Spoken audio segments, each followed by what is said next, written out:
Okay, so I have a few questions from the logic game section of Prep Test 84, which is section 1 if you are on Law Hub, and section 4 if you're using the paper copy. Okay. All right, so let's use some annotation for this. And the first thing that I'm going to need to do is the diagram. So yeah, so I'll write out the list of players, but I'm going to have to create a separate box for each of them. You know what? I'm actually going to go ahead and stop recording while I do this because it's just a lot to record all of this because it's going to be long. Okay, so I created all my individual players here. There are 8 of them. This is a sequencing game. It would be called loose sequencing in some categorizations. I think loose sequencing would be like the way Kaplan would label it.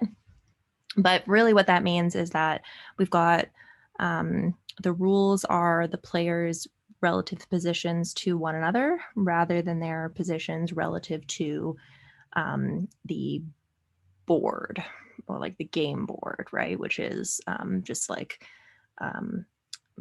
positions 1 through 8, right? So it's the sunflowers have to be earlier than the orchids rather than the sunflowers have to be, you know, first or second, or the sunflowers can't be last or something like that. All right, so if the sunflowers have to be earlier than the orchids, I'm just going to pull the sunflowers and the orchids out. Okay, so sunflowers earlier than orchids. I am going to draw a little line between them. Okay, next rule. The orchids have to be earlier than the roses, the violets, and the zinnias. So roses, violets, and zinnias, they all have to be after the orchids. So let's draw some lines there to represent those relationships. Okay, great. Next rule, the zinnias have to be earlier than the lilies. So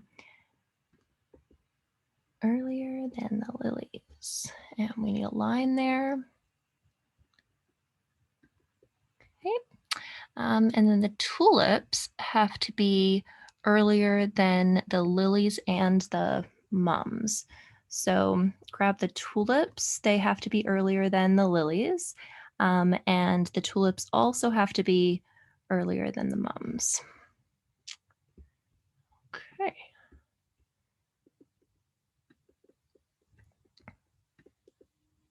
Right, so here's my diagram. And now let's check out this question. Question number 4. How many of the 8 kinds of flowers are there that could be the kind that is shipped second? Okay, so I find it a lot easier with this type of question to actually do a process of elimination. So to identify the kinds that cannot be shipped second, and then and then we get our answer based on that. So if you can't be second, that either means that there are more than 2 players that have to be before you, or there are more than 8 players that have to be after you. So more than 2 before or more than 8 after. So looking here, S has to have 1, 2, 3, 4, 5 after it. No problem there. O, 1, 2, 3, 4 after it. No problem there. R has to have 2 in front of it. O, and S. So R cannot be second. So let's grab our pink highlighter and highlight R as it can't be second. V is in the same boat. O and S have to be ahead of it. Z, again, same boat. O and S have to be ahead of it. L has to have Z, O, and S ahead of it. So the earliest it can be is fourth. And then, I think if I highlight lilies, that whole thing's going to come with it. All right. Anyways, doesn't matter. So we've eliminated lilies, roses, violets, and zinnias. So tulips. Tulips have to have 2 after them. Okay, so tulips range would be anywhere from first to sixth, right? 8 minus 2. And then M, which is mums. Mums can be second, right? So if T is first, M can be second, and then we would have S, O, and then some combination of R, V, Z, and L with Z before L. So M just has to have T ahead of it. So M could be anywhere from second all the way to eighth.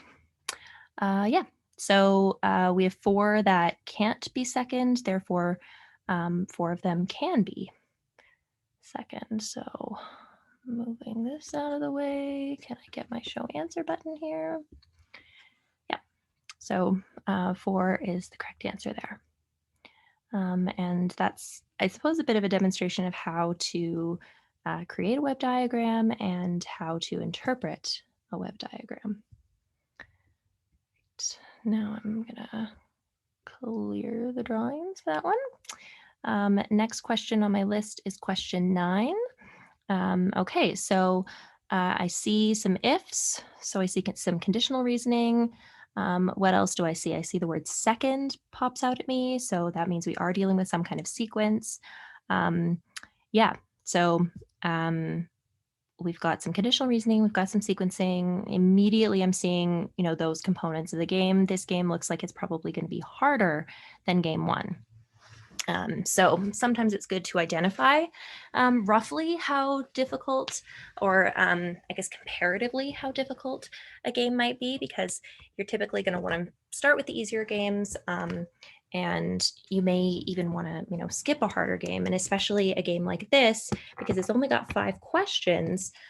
This might be a game that you choose to skip, even though it's the second game, just because it has the fewest questions. And so maybe you want to get a head start on game 3 and spend a good amount of time there. But of course, you'd have to compare roughly what the difficulty is here. And okay, this one's looking pretty rough. I mean, we've got the conditional reasoning, and then we can see here that we've got, these different positions. So there's certainly some more involved grouping, and then we can actually see, if we look a little bit further, that we've got 4 people and 4 positions and 6 people. So we have like an in and out component, but then the in component gets categorized as well. So I mean, definitely some extra difficulty there. What about our last one? So this one we've got a more complex game as well. So while I do, like I said, because it's got the fewest questions, game 2 is a candidate for skipping. It's a bit of, I don't know. I mean, I think usually game 1 and 2 are going to be easier than game 3 and 4, and that is the case in this test. But they're certainly not being very kind to us in that the one with the fewest questions ideally is the hardest game. But I mean, it depends on your perspective, right? Like if games are your favorite section, if that's kind of the thing that you excel at, then maybe a harder game section is actually to your advantage, right? Because it's all about that that curve, right? All right. Anyways, I'm going on another rabbit trail. All right. So each of 4 architects, F, G, H, and L, is assigned to a different one of 4 projects. Each project is completed at a different time, and the work assignments are governed by the following restrictions. Okay, so the projects are all completed at a different time, so none of them can be at the same time, which means we don't have any ties. So we do have a 1-to-1 ratio of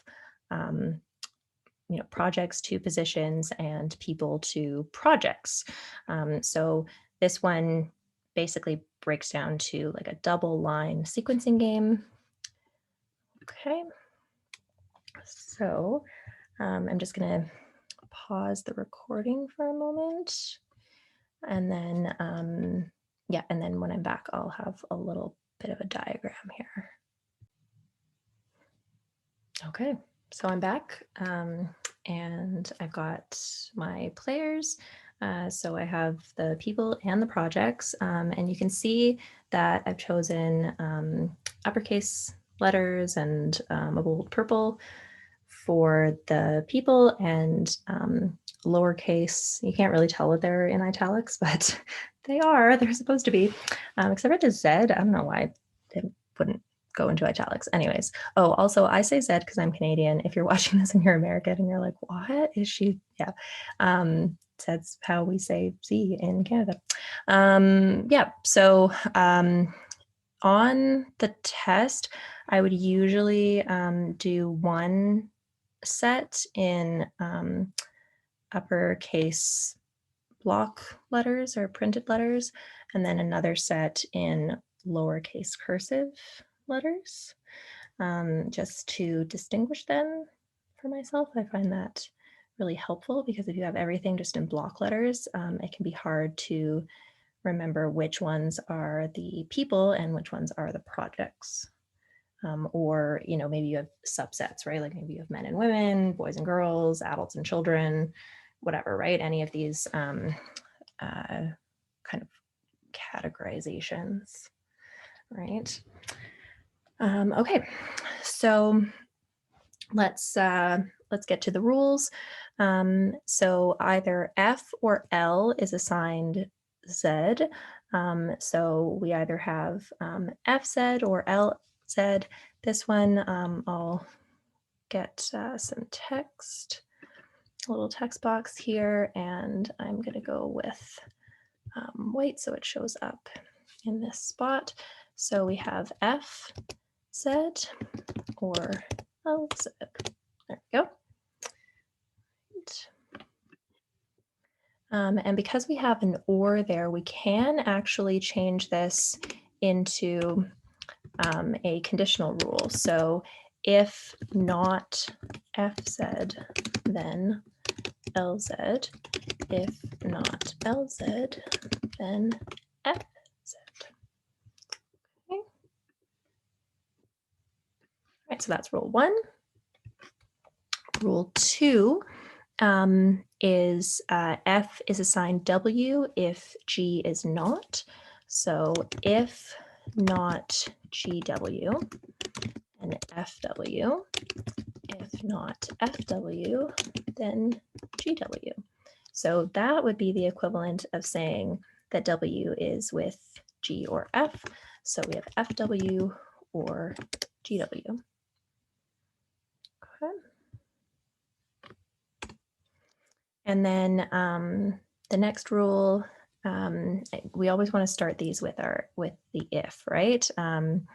Okay, so if not FW, then HY. If not HY, then FW. So we have to have either FW or HY or both. Okay, so or on the LSAT always includes the possibility of both unless it's not possible. So for example, here, FW or GW or both doesn't actually make sense. Both is impossible because we know that each person is assigned a different one of the 4 projects. So we can't have both of those people be assigned the W project. But we could have both F with W and H with Y. That is possible. So the clarification is important for Rule 3. All right, and F's project is completed immediately before G's. Okay, so F is right before G.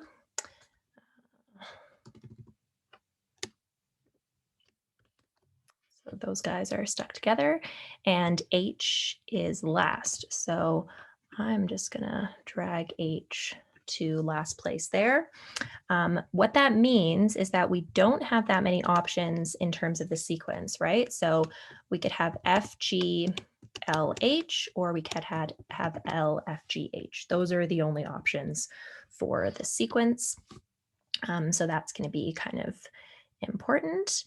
Yeah, and Z has only 2 options for the person that does that project. W has only 2 options for the person that does that project.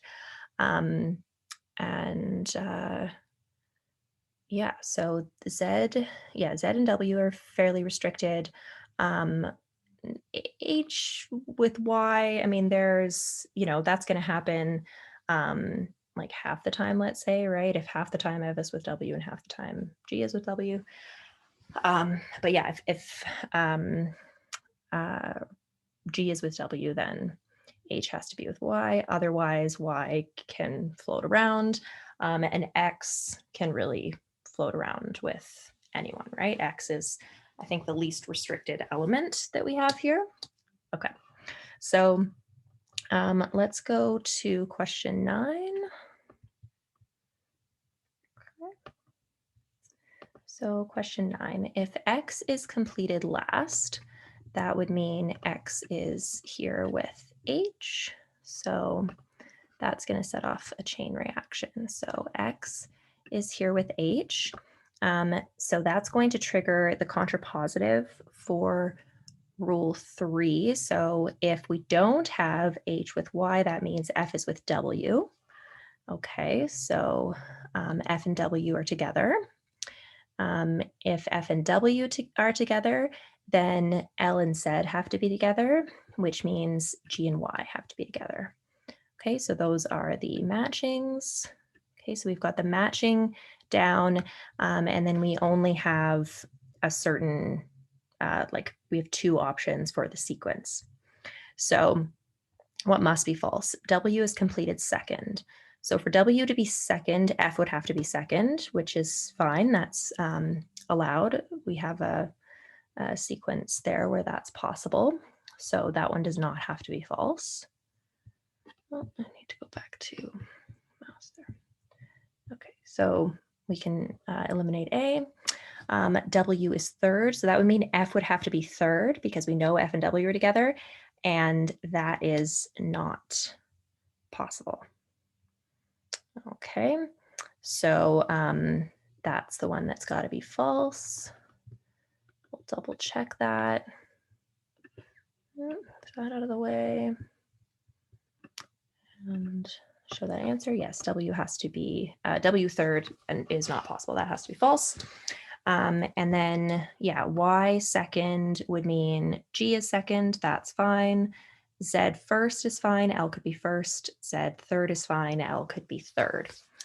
So that works out. Let's go to question 11. Which one of the following cannot be true? So we have to go back to our original knowledge here, no question specific condition. So what cannot be true? W is completed last. So if we put W last, that means H and W are together. H can't be with W, right? We either have FW or GW. So that cannot be true. A, so, oh, okay. So go back to the mouse. W is completed last. That can't be true, right? So We've answered questions 9 and 11. Could X be completed third? I mean, X can be with L or G or F, right? I mean, X is pretty unlimited. So B and C would both be possible. Could Y be completed second? Okay, so if Y is second, it would have to be with either F or G. Okay, so there's nothing like that immediately sticks out as, that being a problem. So yeah, Y being with some player other than H just means that F and W have to be together. So if Y is second, right, how could we finish this to make it work? So if H is not with Y, that means F is with W. So F can't be second, which means G is second. Okay, which means that F is first. F and W are together. And that means that L and Z have to be together. And the remaining project is X, but X is unrestricted. So no problem with it being last, no problem with it being with H. So that works out. That's an acceptable scenario. So Y could totally be completed second. Could Z be completed first? Sure. So here's how we would have to switch things around to have Z completed first. We could have F with Z, which would mean G has to be with W. F with Z also means that H has to be with Y. And that means that X would be with L. No problem with that either. So that's another acceptable scenario. So we can see how B through E are possible, but we figured out why A doesn't work. So I was confident in choosing that answer choice before I looked at the rest of the answer choices. But, for the sake of studying, it's good to go through all the answer choices, just saying on the actual exam, once you've got the correct answer and, you're confident on it for a game, you just choose it and move on. You don't need to go through and see if there's a better one. There's only one correct answer.